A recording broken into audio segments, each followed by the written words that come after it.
Hi, I'm Toni Preckwinkle, Chair of the Cook County Democratic Party. I'd like to welcome you to the 80, our podcast about the party, its leaders, and its candidates. We're beginning the podcast by interviewing our elected Democratic committee people to discuss their backgrounds and thoughts about the history and future of the Democratic Party. It's my pleasure to welcome Maria Galo, who's Democratic committee person for Palatine Township. For the benefit of all of our viewers and listeners, where is Palatine Township? Palatine Township is in the panhandle of Cook County. It's in the northwest.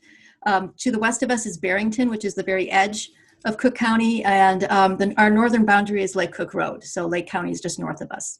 Right. So it's Cook County is a little oddly shaped, and there is a projection that goes out north and west. It includes Palatine and Barrington. Yes. Very good. It's the jewel of the northwest suburbs. All right, that's good. A little promotion here. So, Maria, I read in your bio that you are a journalist by profession, yes. And spent some time at the Chicago Tribune and the Daily Herald, Yes. and then became, as you told me earlier, a stay-at-home mom. How did you first get involved in politics? Well, I was a poli-sci major, and so always following it. And it wasn't until always frustrated that there weren't Republicans that I could vote for locally on our ballot. And then in 2018, Sean Casten was running and Maggie Trevor was coming. My daughter is 18 now, and so in 2017 she started volunteering for Maggie Trevor. She wanted to get involved after 2016, so she got involved doing data entry for Maggie as she was canvassing. And then in 2018, that summer, I said, I'm going to start canvassing every week. And I canvassed for Maggie 2 or 3 times a week. And for Sean, I would put it in there. I love canvassing. I love talking to voters and meeting people and learning more about the people who live here and what their hopes and dreams are. It was super fun. So as that election was coming up, I started volunteering with Greater Palatine Area Democrats, which is the local Democratic organization. And after the election, I started writing blog posts and taking over the blog and starting to organize events. And that led into where we are now. All right. Now, as I recall, you were appointed to your position and then got elected. Is that right? Yes. Matt Flam was the committee person before me. He had it for 6 years, and he was running for judge in the primary. And because he was running for judge, he had to step down. And so he asked me for coffee at a Starbucks on Northwest Highway, and said, I can't do the job of committee person, and someone else should do it, and I think it should be you. So I thought that was a really great opportunity, and I thought it was just, organizing events, and I have since learned that it is so much more than that, and it has been a really intense introduction, but I haven't had as much fun in my life ever. So this is intense and sometimes frustrating, but also super, super fun. And I really feel like that in this position, I can make the world a better place. I can do things to make life better for this little corner of the world. Well, it surely gives you an opportunity, as you pointed out earlier in your canvassing, to meet your neighbors and hear what their concerns are and what their interests are. But also by supporting good candidates, you can change your local government and state government and national government, right? Absolutely. And that's part of this job also is that I start vetting and looking for candidates. And this election, which I called in my newsletter to our supporters, I would say the most important election of our time, all capital on the letters and on the words. And now that it's over, now we have the most important Senate runoff of all time. Right. On January 5, and on January 6, people can start ordering mail-in ballots for the April 6 election. And this April 6 election is when our township is up for election, and our township has been run by Republicans forever. They're not good at outreach. They're not good at meeting the needs of all the people who are in the township. And for the first time in 12 years, we have a slate of candidates running for township. And it's an exciting group. It's diverse. They are very well qualified. They have deep roots in the community, and some of them are new to politics and new to running for office. And they are the future. They are bringing new ideas and new energy and they're the ones we've been waiting for. And so I have really great hopes for them and for this election. So the city of Chicago has municipal elections in odd years, but not the same odd years as our suburbs. So this year, 21, this coming year, 21, will be suburban municipal elections. Yep. And so you said you've put together a slate of candidates, I gather, that had not been the pattern and practice in the past, just because it seems like such a long shot, or what? It was, I'm not sure. It's this area had been Republican for a long time, and the Democrats who lived here really believed they were the only Democrats, and that the 2018 election really showed the depth and the power of the Democrats here, and that led to people started, thinking we can do something to change this. And so this township election is really the first chance for us here in Palatine Township to really capitalize on the mobilization that the last 4 years have done for Democrats, and that people are starting to take a look and see, okay, well, it seems as if things were kind of being run okay, but now that we take a good look at it, now we're seeing that thousands of dollars are being left in the welfare fund that are mandated to be spent on the needy, and it's not being spent on the needy. And what's happening with the food pantry. And these are our candidates. We have Melissa Ortega, who is running for township supervisor. She is an awesome candidate. She worked her way through.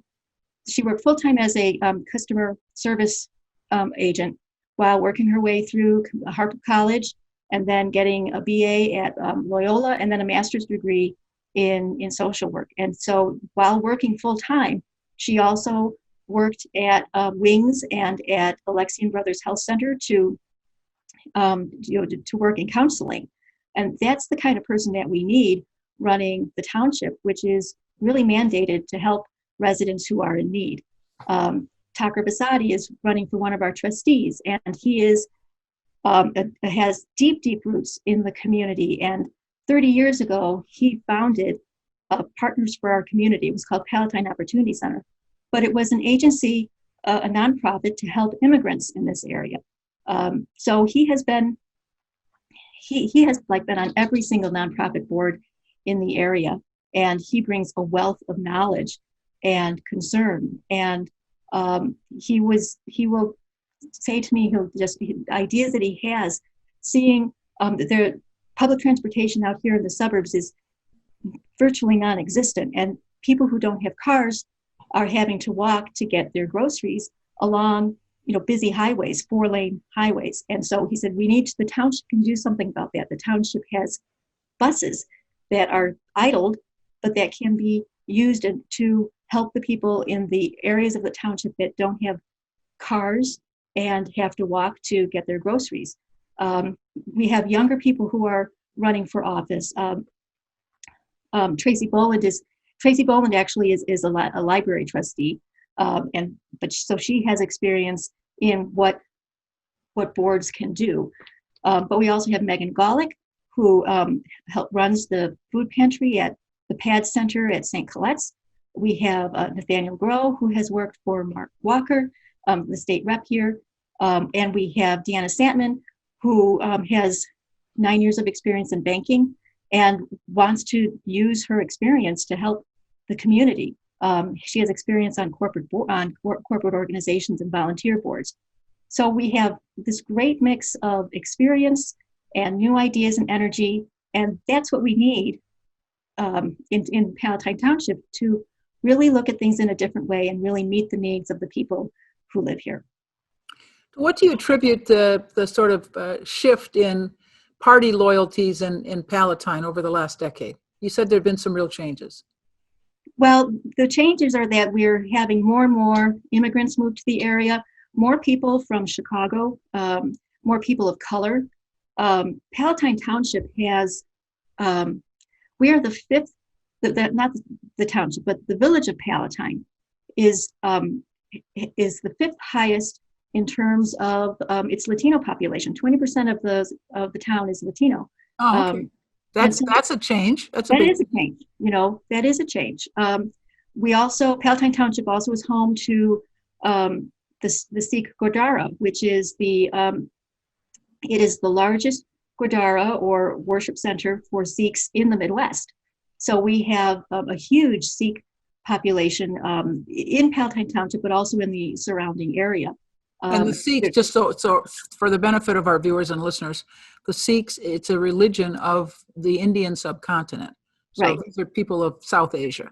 Right. So there's a large South Asian community here that's very, very active in social services. So the Gurdwara, once a week, they provide at the Salvation Army, they feed 250 to 300 people a hot, vegetarian, freshly made meal for free every Saturday. That is part of their mission to work with the community and to serve the community. So what has changed is this huge diversity that has happened here. I moved here in 1996. I had lived in Hyde Park for 6 years.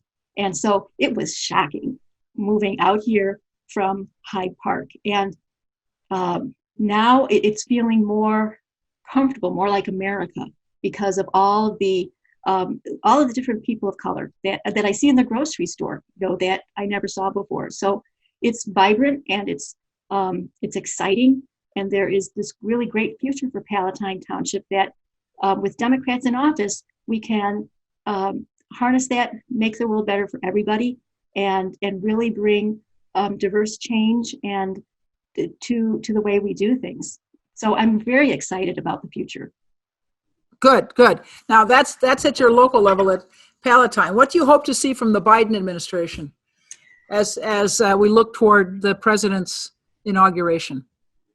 Well, from the Biden administration, there's a lot of stuff that I like, because we are still, there's a progressive contingent in Palatine Township, but there's a lot of people who had voted for Republican for a while, and now they have switched. And so from the Biden administration, I'm looking to see, more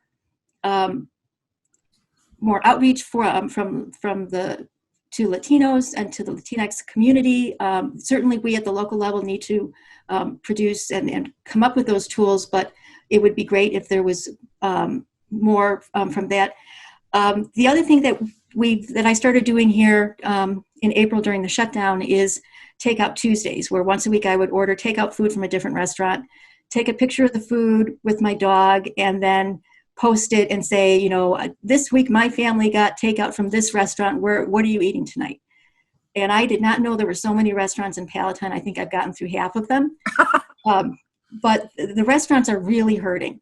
And these are small family-owned restaurants. And so I know that what they need is more assistance from the state, and the state needs more assistance from the federal government. That there just has to be more funds that go to the states, so the states can give them to these small businesses that are the lifeblood of our community, that the people who live here work at those restaurants, or they own them, and that's how they pay their mortgage, and that's how they pay for their groceries. So I would like to see more help for the restaurants here, because the shutdown is really, really struggling. And unfortunately, some of them are takeout is not enough, or we need to get more people doing takeout because it's not enough, and it's just a huge tension. So I would like to see that from the Biden administration.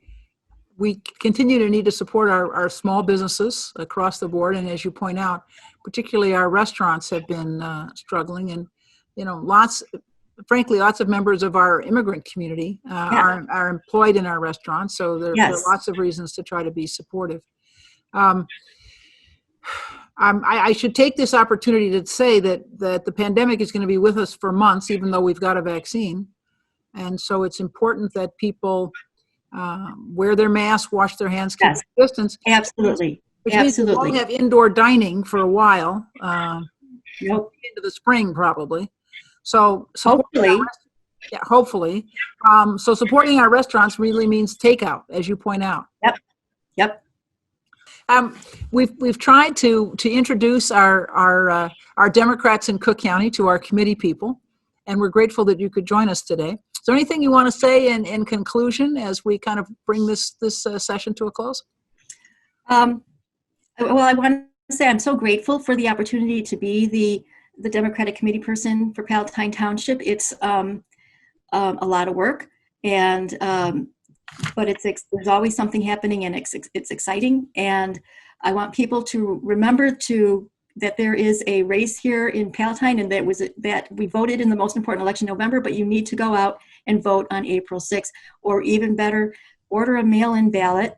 It's not going to be like it was last time, where it was super easy, but you can still order it online, get it, vote for the Democrats, vote for good school board members who really want to protect the safety of our students. But please vote. This is an important one. So that's what I would like everyone to know. Thank you, Maria, for joining us. We're grateful. Thank you so much, Tony. Have a Merry Christmas. Thank you.